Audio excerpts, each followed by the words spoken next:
празника на общината и празника на българските миньори в тази община, на новото рудодобивно дружество в Лъки, на което ми се иска да пожелая от сърце успех по отношение на неговата стабилизация, а и оттам на региона.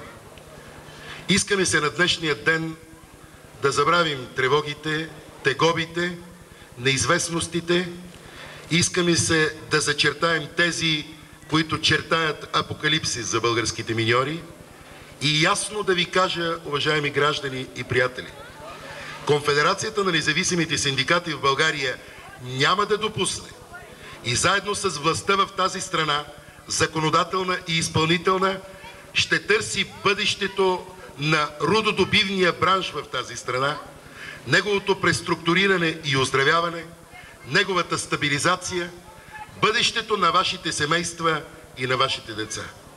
За да съхраним в България Лъки като едно мъничко, безкрайно човешко и истински гражданско място на България. Истински достойно място за достойни хора, които искат да работят, да живеят, да хранят децата си и да създават бъдеще на своите домове. Искаме се най-напред на миньорите и техните семейства да кажа да ви закриля вашият патрон, свети Иван Рилски, да ви пази на работните ви места, да пази домовете ви, да пази гражданите на Лъки. Искаме се от сърце днес да се повеселите и след честването и отбелязването, което ще направим в памет на тези момчета, които днес не са сред нас, и ясно казвам, Бог да ги прости. Ние ще оставим трайна диря за тях само на няколко метра от този площад, за да помним тези, които оставиха себе си, съдбата си и живота си за мъничкото Лъки и за България. За бъдещето на модерна, индустриална, демократична България. Честита ви от сърце, уважаеми приятели! Благодаря на кмета за организацията и съорганизацията на този ваш празник. Желая от сърце сполай, дай Боже и амин на домовете ви, сили, здраве и бъдеще за всички вас. Да ви е честит празника, брати и сестри! Позволете ми да дам възможността на господин Желязко Христов, председател на КНСБ, и господин Пенчо Кузмакчиев, председател на Миньорската федерация на синдикатите, да открият чешмата в памет на загиналите миньори в Пето родоуправление и община Лъки.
Смерти помилая. И Боже, святете до смерти помилуй нас, славу Отцу и Сину и Святому Духу, ныне и присно и во веки веков. Амин. Отче наш, иже си на небесе, да светится имя Твое, да прииде царствие Твое, да будет воля Твоя, в небеси и земли, хлеб наш насущный дашь нам днес, и остави нам долги наши, ако же не оставляем должником нашим, и не веди нас в искушение, но избави нас от лукавого. Яко Твое е царство, сила и слава, Отца и Сина и Святаго Духа, и присно, и во веки веков. Амин. О, Господь, яви се нам, благословен гради во име Господне. О, Господь, яви се нам, благословен гради во име Господне. О, Господь, яви се нам, благословен гради во име Господне. Господу помолимся. Яко святи си, Боже наш, посвети и почивающий Тебе слава, усилаем Отцу и Сину и Святому Духу, ныне и присно, и во веки веков. Амин. Святи Боже, святи крепки, святи бессмертни, помилуй нас. Святи Боже, святи крепки, святи бессмертни, помилуй нас. Святи Боже, святи крепки, святи бессмертни, помилуй нас. Славу Отцу и Сину и Святому Духу, ныне и присно и во веки веков. Амин. Святи бессмертни, помилуй нас. Святи Боже, святи крепки, святи бессмертни, помилуй нас. Немудрост благословена да изслушаме се от Евангелия и на всички ви. От Святаго апостола и на Евангелия, до Евангелие, Господи, слава Тебе. Които чава да се раздвижи водата, защото ангел Господен от време на време слиша капаната и раздвижи водата, и който прозри се свижда на водата, поздравяваш от плач и болен за здрава душа. Слава Тебе, Господи, слава Тебе. Душевен мир на Господа се помолим. Господи, помилуй. За да не се изпрати мир от небето, за спасението на нашите души, за Господа се помолим, за мирът на целия свят, за мирът на целия български народ. На Господа се помолим, за да се освети тази вода, със силата и действие на Светия Дух. На Господа се помолим, за да изпрати Господ Бог благословение от Йорданово, за да се освети тази вода за свещението на тази чешма. На Господа да се помолим за тези, които приятели се разят тази вода, да им бъде за здраве и спасение. Защото Ти наше освещението послание на Отца и Сина и Святаго Духа, ныне и присно, и во веки веков. Спаси Боже българския народ, запази го в мир, спаси Господи, помилуй всички, благочестиви брати и сестри, да им душевно телесно здраве. Помисли Господи нашите приятели, помисли нашите врагове, разумявайки, защото Си наше свещение, за да правим слава на Отца и Сина и Святаго Духа, и Святаго Духа, ныне и присно, и во веки веков. Спаси Господи люди Твоя, и благослови отстояние Твое. Победим православным нашим народом, на сопротивление и Твое.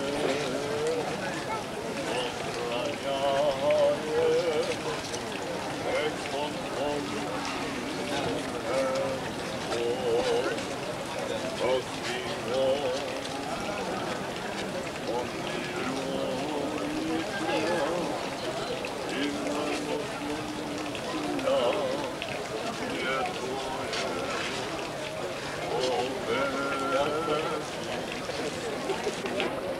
този град наистина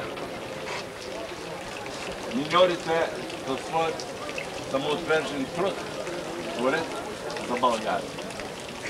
И днес, когато сме дошли тук да отпразнуваме този хубав празник, ние благодарим и на тези, които спомниха за загиналите ваши приятели, другари, които загинаха в мините.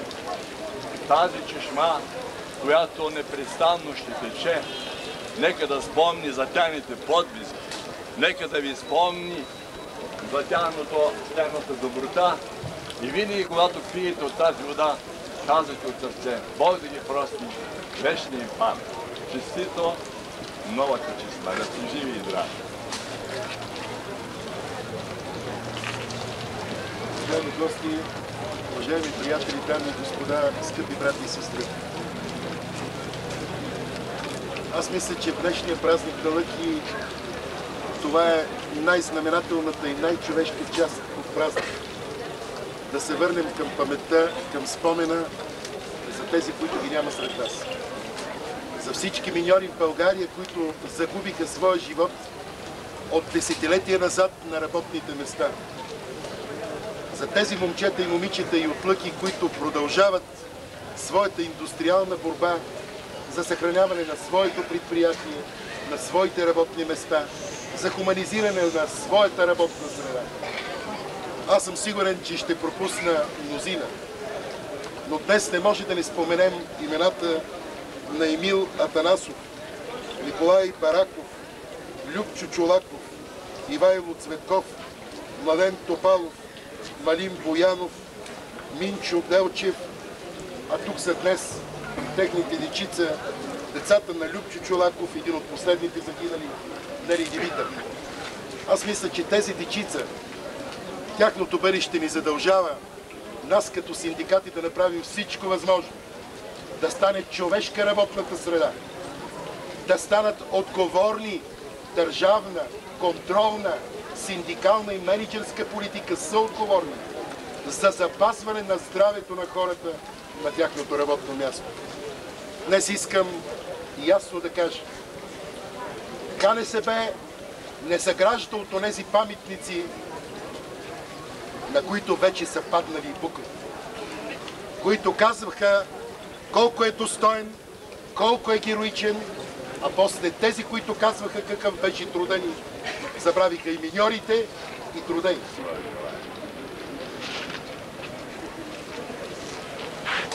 Честита да ви!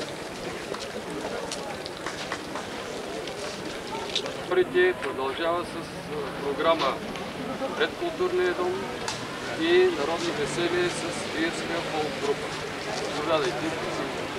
Отнася се денят паметни загиналите венци, паметни загиналите миньори в сектора за управление.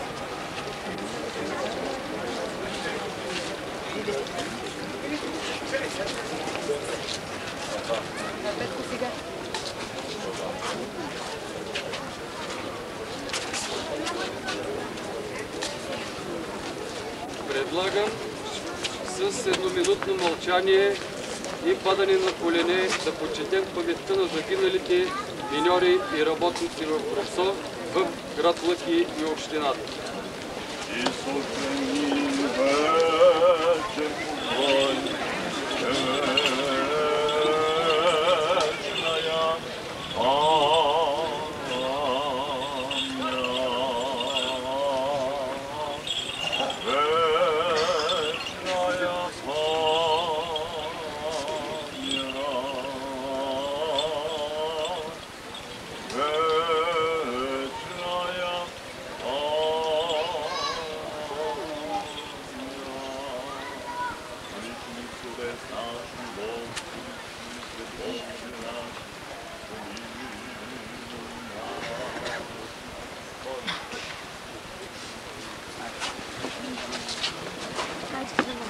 Not sure. очите са ми станали от такива приятели като мъжа с камерата.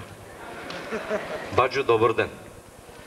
Той каза, шкумбата не е с китара, искам да призная като пред роднини, струших китарата, защото е спомен от първата ми братчина нощ. Преди много години жена ми рече, Митаче, ще ми свири, ще се любим и така до сутринта. Сутринта ми каза, дръж си китарката, там ти е силата. Повечето дами се смеят, някои мъже ме гледат сериозно и напълно ги разбирам, сигурно са ми колеги китаристи. Като свършим тържеството, ги каня след моста на обмяна на опит, носете си инструменти. Но за да не си говорим по мъжки тъжни неща, позволете ми дами 3 информации само за мъже, почерпани от рекламите на българска емоционална телевизия. Първо, мъже, не си мийте зъбите с бленда мед. Втвърдяват се яйцата, припомнете си рекламата. Второ, не се капете с сапун палмолив, за да не получите завинаги усещане за мекота. И ако някой вече се е изкъпал без да знае тази информация, да внимава как ще си купи лекарства в аптеката при новата грипна епидемия. Такъв мъж тая сутрин влезе и каза на жената в аптеката: такъв августовски грип ме е зацепил, имате ли нещо като за мене? Тя каза, като за вас и Марио Куркински, само педигрипал. Виждам доста мъже, които седят по масите и си културно, като казах добър ден, цифромани. Един рече бинго, шкумба, за тебе днеска печелившото число е 10 000. Аз му казах и 100 лева няма да ви дам, защото не съм нарушил нищо. Другия каза, ще дадеш, децата ни няма да чакат да нарушиш. Плюс това ние те помним, зимата ти ни избяга в мъглата. Рекох, избягах, ама съдбата ме наказа. Тръгнах на един по стоповете му, карах половин час, ония ги угаси, фраснах го, слезнах и рекох, къде караш, бе? Он вика, аз съм си в гаража, бе, виж се ти. Сега искам по-мъжки да помоля всички дами тук. Моля ви, дами, не пребърквайте нощно време джобовете на приятели или съпрузи. Не им отнемайте и без това все по-малкото оставащи им пари за утрешния ден. Стават конфликти, ще дам пример. Един дядо мушна 5000 лева вечерта в джоба си, за да почерпи на другия ден приятели в кръчмата, заспа, бабата го пребърка и без той да усети му прибра парите. Сутринта той се изложи в кръчмата, върна се, без бабата да го забележи, продаде пуйката и спиха парите. И след като пинал се прибра, бабата каза: Киро, къде е пуйката? Отлетя на юг, миче, с други птици. И ако пак ми бъркаш по джебовете, след 3 дни лети и козичката, да знаеш. Сега виждам тук доста деца, значи има и доста родители. Приятелски съвет, внимавайте, бащи и майки, нощно време, какво правите в леглата си, защото понякога децата ни внезапно стават. Преди 3 нощи моите 2 дечица скочиха в 2 часа и малкия каза на големия: виж, мама и татко, какво правят в кревата? А на нас и се кара, че си бъркаме в носа. Не се бъркам във възпитанието на децата ви, но не им давайте да гледат някои от рекламите по телевизията. Аз изпатих. Миналата учебна година сина ми гледал една реклама, която гласяла следното: който хапне вафламура, ще му стане сладко. На другия ден го изгони от училището. Отидох и казах: госпожа, защо го изхвърляте? Вижте какво стихотворение с рима за домашно е написал вашия син. Татко стъпи в саламура и тя му стигна до коленете. Казах: много хубаво стихотворение. Няма рима, господине, няма, рекох, защото е малко саламурата, госпожа. След 3 дни го изгоних от новото училище и аз казах: за това, че аз и жена ми сме петричани, вие в София ще ми гоните детето от училище на училище, докато оцелим някое безпарно, така ли? Не, каза оная учителка, пред целия клас вашия син ме обиди и ме нарече проститутка. Прибрах се у дома и рекох: Сашо, учиш ли те учителката? Да, тата. Грижиш ли се за тебе? Да. Какво те интересува, какво работи извън работно време, да ме разкараш на мен от училище до училище? Сега искам да посъветвам повечето от вас, които тръгнат и пътуват за чужбина. Учете чужди езици. Ето Ицо Стоичков ми каза: шкумба, загазих в Испания за това, че не знаех добре испански. Когато кацнах, Менгея ме посрещна и рече: Буенос диас, сеньор Стоичков. Аз му рекох: Буенос айрес, бе майна. Така загази и обичани от всички дами актьор Освалдо Риус. Преди 5 месеца, кацайки на летище София, бе посрещнат от 600 българки, които крещяха: Освалдо! Освалдо! Само една баба, явно глуха, с празна пазарска чанта, сложи ръка на ухото си, застана за малко и викна: Оставка! Оставка! И Освалдо Риос си замина, като си мислеше, че превод неговото име на български значи отставка. Така мой приятел преди 50 дни каза: Шкумба, заминавам за Англия. Рекох: браво, Пешо, ти се уреди, ама как се оправиш там, като не знаеш английски? Абе, казаха ми от многото българи вече в Англия, човек като говори бавно на нашенски, англичаните го разбирали. Кацнал на летище Хитроу край Лондон, влезнал в първия ресторант и викнал на сервитьора: ела тука. Дошъл сервитьора, Пешо казал: може ли една студена бира? Сервитьора викнал: ся тия нос. Донесъл бирата, Пешко рекал: ти откъде си, бе, дяволе? България. Сънародник, дай да си говорим на български, бе. Често английски бавно ни върви приказката и ми се стопля бирата. Аз чух и един не толкова топъл детски плач по време на учебната година. Едно детенце каза: мамо, тате, ще имам двойка по български език и литература. Защо, рече баща му, казваш чак сега? Защото ни дадоха трудно съчинение за домашност думичките президент, власт, опозиция, ЦРУ и народ. Аз не ги разбирам, татко. Спокойно, рече баща му, наблюдавай къщната обстановка. У дома аз съм президент, майка ти властта, баба ти е ЦРУ, Чичо Киро комшията е опозицията, ти си народа. Пиши ново съчинение. След 5 дни прочетоха новото съчинение. Президента замина в командировка, властта се заключи с опозицията в нашата спалня, ЦРУ-то глухо нищо не разбра, а народа хем не беше на училище, хем гладен до вечерта. Тъй като мъжете обичаме много своите тъщи, искам да кажа какво стана в един дом, в който след като звънна телефона, домакина го вдигна и чу глас. Вие ли сте Кирил Иванов Петров? Аз съм. Имате ли тъща Мария Василева Енчева? Още я има. Падна при крокодилите. Откъде звъните? От зоопарка. Чии са крокодилите? Наши. Вие си ги спасявайте, аз няма какво да се разкарвам до там. И тъй като много нашинци се разкарват из чужбина, някои стигат и до Канада, искам накратко да дам думата на нашия обичан актьор Тодор Колев. Той беше културно аташе в Торонто около 2 години и нещо. Господин Колев, ако някой българин реши да тръгне за Канада, с какво да пътуваме и какво впечатление ви направи? Вижте, ако някой от вас тръгне за Канада, летете само с авиолинии Балкан. Защото това са единствените авиолинии, в които броя на излитанията винаги е по-малък от броя на кацанията. Винаги извън график кацат терористи Варна, София, после ще има и в други градове. Заради данъчните, за сигурност. Тя отиде при пилота и вика: има някакъв идиот отзад, иска да слиза. Пилота вика: да не 1-2 метра мустакат с шпага отзад. Джордж. Да, отваря му той къде иска, там се слиза. След това дойде едно здраво момче, ритна пилотската врата и вика на пилота: аз съм застраховател, ти къв се вяше тая машина? Той каза: съм шофьорчето на Боинга в момента. Настъпи педала да видя колко дигаш, съм чул, че много вдигат тя. Той в момента сме 900 км в час. Намали, че взем да ритнем, бе, идиот. Внимавай как караш, дръж вратата отворена, аз ще наблюдавам. За всеки случай прислуша, бе. Той вика: мина една група българи и го забра преди 20 дни на Чеверме през моста в Чикаго. Още не се обадил. Рекох: щом нашите са го барнали, скоро ще въбарне режима на водата и вас. А канадеца казва: не гледай нас, вижте са българите. Двама ваши артисти, Никола Анастасов и Константин Коцев, от 3 години на ръба на водопада отвориха скара бира без разрешение. Гледам Никола Анастасов къса билетчета, Константин Коцев мята кебабчета. Викам: Кольо, що на ръба на водопада да не се смеят всички, бе? А той вика: защото сме гяволи, бе. Нема им тургаме водомери, на тия им плащам за студена вода, бе. Направо им мием чинито, водната струя, бе. Ей! Ма вика: много народ са, как смогваш с каймата? И тука има бездомни песове. Рекох: Коцев, ти като мяташ кебабчета, внимавай, одеве един канадец нахапа кебаб и една треска му откара горната джука. Той вика: и тук е инфлация, бе. Некой кучи да ги мелим с колипките ги върткаме, няма време, ги разфасоваме, бе. Отчаях се от нашите, влезнах в един канадски фризьорски салон и викам на канадката: excuse me, аз съм от България. Може ли за спомен, за мемори, на памет, уан прическа канадска ливада, плиз да ме направите на мен? Тя вика: $15, сър. Рекох: Българи, лева не вървой ли, ма?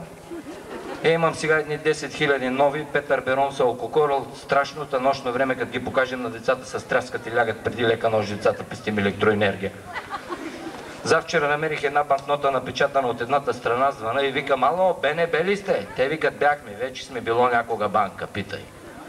Викам: какво да питам, банкнота напечатана от едната страна, какво да я правя? Дръж я, викат, важи. Нямаме време, ги чаткаме от двете.